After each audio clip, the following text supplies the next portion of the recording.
తిరుమల అంటే కలియుగ వైకుంఠం. వెంకటేశ్వరుడు అంటే కలియుగ ప్రత్యక్ష దైవంగా కొలుచుకుంటారు అశేష భక్తజనం. కోరిన కోరికలు తీర్చే కొంగు బంగారంగా తిరుమల విరాజిల్లుతుంటోంది. అందుకే అక్కడ నిత్య కళ్యాణం, పచ్చతోరణం అన్నట్టుగా స్వామివారి సన్నిధి భక్తజనం వేద మంత్రోచ్చరణాలతో కళకళలాడుతుంటోంది. మరి అలాంటి అత్యంత పరమ పవిత్రమైన సన్నిధిలో అపచారాలు జరిగితే అంతకు మించిన మహాపాపం మరొకటి ఉండదు. కాని గత 5 ఏళ్లు ఇవే పాపాలు జరిగాయి. వాటిపై శ్రీనివాసుడు ఊరుకుంటాడా? ఎవరి లెక్కలు వారికి ఇచ్చేస్తారని అంటున్నారు. తిరుమల వెంకటేశ్వర స్వామి అంటే చాలా పవర్ఫుల్ గాడ్. ఎప్పటి లెక్కలు అప్పుడే సెట్ చేస్తాడు. అంటే ఇప్పుడు పాపం చేస్తే వచ్చే జన్మ కాదు, ఈ జన్మలోనే వారి అకౌంట్లు సెట్ చేస్తాడన్న పేరుంది. ఆర్తులకే ఆపద ముక్కులవాడు. అన్యాయం చేసిన వారికి మాత్రం కాదని చాలా సందర్భాల్లో రుజువు చేసుకున్నాడు కూడా.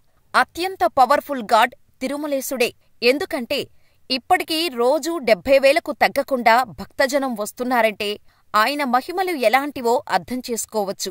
ఈ భూమ్మీద ఉన్న విగ్రహాలన్నిట్లో కంటే తిరుమల కొండపై ఉన్న శ్రీ వెంకటేశ్వర స్వామి విగ్రహం చాలా శక్తివంతమైనది. స్వామివారిని రెప్పపాటు దర్శనం చేసుకున్నవారు మనసులో అనుకున్నది జరుగుతోంది. అందుకే కలియుగ ప్రత్యక్ష దైవంగా వెంకటేశ్వర స్వామిని అశేష భక్తజనం కొలుస్తుంటారు. అంతటి నమ్మకం కూడా. ఇది శతాబ్దాలుగా వస్తున్న నమ్మకం. తిరుమల కొండ కలియుగ వైకుంఠంగా విరాజిల్లుతోందంటే కారణం అక్కడి ఆధ్యాత్మిక వాతావరణమే. ఆనంద నిలయంలో సువర్ణ కాంతులతో కోరిన కోరికలు తీర్చే కోనేటి రాయుడుగా భక్తులను అనుగ్రహిస్తున్నారు స్వామివారు. భక్తప్రియుడైన వెంకటేశ్వర స్వామి స్వయంగా వ్యక్తమై వెలిశారని ఆగమశాస్త్రం సహా అనేకానేక పురాణాలు చెబుతున్నాయి. ఆనంద నిలయంలో కొలువైన శ్రీ శ్రీనివాసునికి నిత్య, వార, పక్ష, మాస, సాలకట్ల ఉత్సవాలు ఆగమశాస్త్రం అనుసారం సాగుతూ వస్తోంది.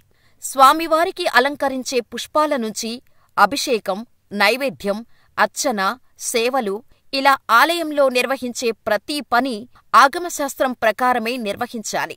శ్రీ వైఖాసాన మహర్షి రచించిన ఆగమశాస్త్రంలో శేషాచల పర్వతం ఎంతో మహిమగల పర్వతం. అలాంటి పర్వతంపై శ్రీ మహావిష్ణువు అచ్చోతారమూర్తిగా వెలిశారని ఆగమం చెబుతోంది. తిరుమలలో వెంకటేశ్వర స్వామి కొలువైన ఆలయం మహిమాన్విత శక్తి కలిగినది. వైకుంఠంలోని క్రీడాద్రి పర్వతాలే తిరుమల క్షేత్ర పర్వతాలు. ఆలయంలో శ్రీవారు దివ్యశక్తితో ఉంటారు. దీన్ని వెంకటేశ్వరస్వామి భక్తులు గ్రహించగలుగుతారు.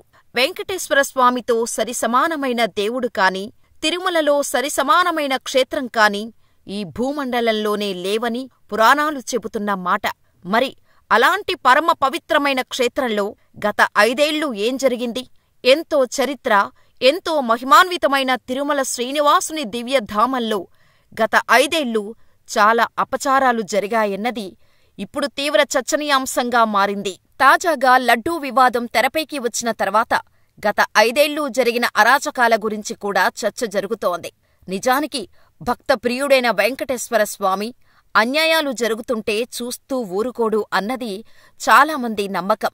స్వయంగా తాను వెలిసిన కొండపై అపచారాలు, అన్యాయాలు ఆగమశాస్త్రానుసారం కాకుండా ఇష్టానుసారం కైంకర్యాలు, కార్యక్రమాలు జరుగుతుంటే ఊరుకుంటాడా? వడ్డీ కాసులవాడు చక్రవడ్డీతో సహా తీర్చేస్తాడని ఇప్పటికే చాలామంది భక్తులు అనుకుంటున్నారు.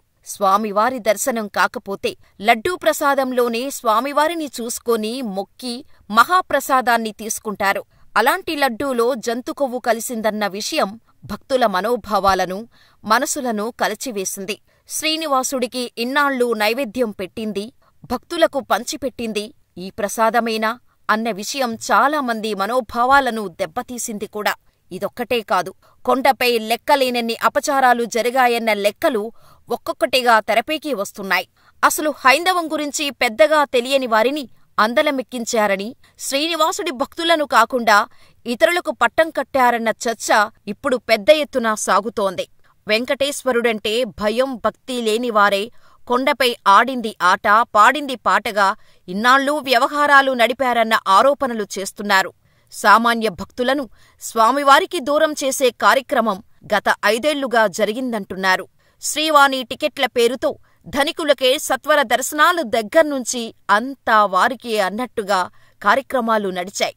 తిరుమలలో ఆగమశాస్త్ర నియమాలు పాటించటం లేదని, శాస్త్ర నియమాలకు విరుద్ధంగా పనిచేస్తున్నారని, సొంత ప్రణాళిక ప్రకారం టీటీడీ అధికారులు వ్యవహరిస్తున్నారని, ధనికులైన భక్తులకే ప్రాధాన్యత ఇస్తున్నారని, వీఐపీల సేవలో అధికారులు తరలిస్తున్నారని టీటీడీ మాజీ ప్రధాన అర్చకులు రమణ దీక్షితులు గతంలోనే అలర్ట్ చేశారు. తిరుమల కొండపై పవిత్రత చాలా ముఖ్యం. ఏ పని జరిగినా ఆగమశాస్త్రం ప్రకారం జరగాలి. ఈ ఆగమశాస్త్ర నిబంధనలు టీటీడీకి పూర్తిగా తెలుసు. తిరుమలకు వచ్చే హైందవేతరులు ఎవరైనా రూల్స్ 136, 137 ప్రకారం డిక్లరేషన్ ఇవ్వాల్సి ఉంటుంది. కాని నియమాన్ని పాటించేలా చూడటంలో జాగ్రత్తలు తీసుకోలేదు. శ్రీ వెంకటేశ్వర స్వామికి వివిధ సేవా కార్యక్రమాలు నిర్వహించే సమయంలో ఆగమశాస్త్ర విధానాలను అనుసరించాలని 4 ఏళ్ల క్రితం ఏపీ హైకోర్టులో ప్రజా ప్రయోజన వ్యాజ్యం దాఖలైందంటే పరిస్థితులు ఎలా మార్చేశారో అర్థమవుతోంది. తిరుమలలో మద్యం, మాంసంపై నిషేధం ఉన్నప్పటికీ కొందరు యథేచ్ఛగా కొండపైకి తెచ్చుకున్నారు. తనిఖీల్లో దొరికారు కూడా. అసలు ఇవన్నీ కొండపైకి ఎలా వచ్చాయంటే ఎవరూ జవాబు చెప్పలేకపోయారు. చాలా సందర్భాల్లో మద్యం, సిగరెట్లతో తిరుమలలో పట్టుబడ్డారు. ఆ ఘటనలపై భక్తులు అసహనం వ్యక్తం చేశారు కూడా. కొండపై వెళ్లే మార్గాల్లోనూ సిగరెట్లు తాగుతూ కనిపించిన వీడియోలు బయటకొచ్చాయి. అంటే తనిఖీలు తూతూ మంత్రంగానే జరిగాయా అన్నది అప్పట్లోనే తీవ్ర వివాదాస్పదంగా మారింది. సహకరించేవారు సహకరించారు. వచ్చేవన్నీ కొండపైకి ఈజీగా వచ్చేశాయన్నమాట. ఎంత భయం లేకపోతే ఇలా జరుగుతుంది అని అప్పట్లో చాలామంది భక్తులు ప్రశ్నించారు కూడా. ఇవే కాదు, చాలా అపచారాలు కొండపై జరిగాయన్నది ఇప్పుడు సగటు భక్తుణ్ణి మనోవేదనకు గురిచేస్తోంది. తిరుమల శ్రీవారి ఆలయ మాడవీధుల్లోకి సీఎంఓ స్టిక్కర్ ఉన్న ఓ ఇన్నోవా వాహనం రావటం గతేడాది చర్చనీయాంశమైంది. ఇన్నోవాపై సీఎంఓ స్టిక్కర్ ఉండటంతో భద్రతా సిబ్బంది చూసీ చూడనట్టు వదిలేశారు. ఎవరూ అడ్డు చెప్పకపోవటం ఆ వాహనం ఏకంగా మాడవీధుల్లోకి వచ్చింది. శ్రీవారు భక్తజనులను అనుగ్రహిస్తూ ఊరేగే మాడవీధుల్లో పరిస్థితి ఎలా మారిందో ఆ ఘటన రుజువు చేసింది. అప్పుడు శ్రీవారి ఆలయ భద్రతపైన అనుమానాలు వ్యక్తమయ్యాయి. ఇక తిరుమల శ్రీవారి ఆనంద నిలయంపై నుంచి ఏమీ ఎగరటానికి వీల్లేదు. ఏ వస్తువూ ఉండద్దు. అలాంటిది చాలాసార్లు విమానాలు ఎగిరాయి. శ్రీవారి ఆలయంపైనుంచే వెళ్లాయి. భక్తులు తీవ్ర ఆవేదనకు గురైనా తిరుమల నో ఫ్లై జోన్ కాదన్న మాటలే వినిపించాయి.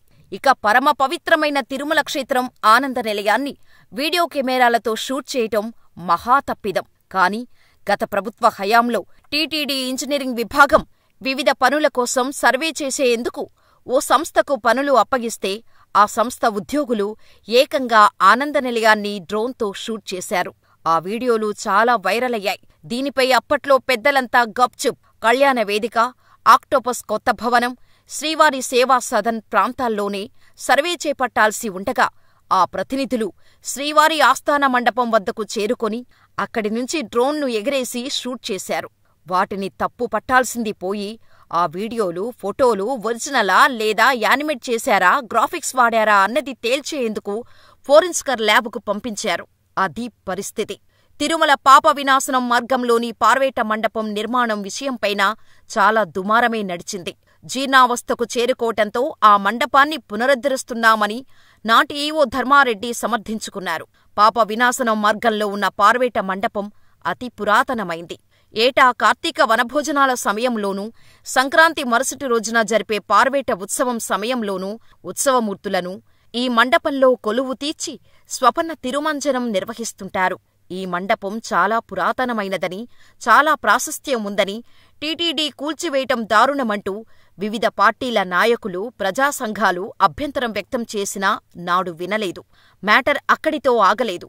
స్వయంగా మొన్నటి అసెంబ్లీ ఎన్నికల సమయంలో ప్రచారానికి సైతం వేదికగా మార్చుకున్నారన్న ఆరోపణలు వచ్చాయి. తిరుమల పవిత్రతను కాపాడాల్సిన నాటి చైర్మన్ భూమన తన కుమారుడికి ఓటు వేసి గెలిపించాలంటూ కుల సంఘాలతో సమావేశం నిర్వహించటంపై తీవ్ర విమర్శలు వచ్చాయి.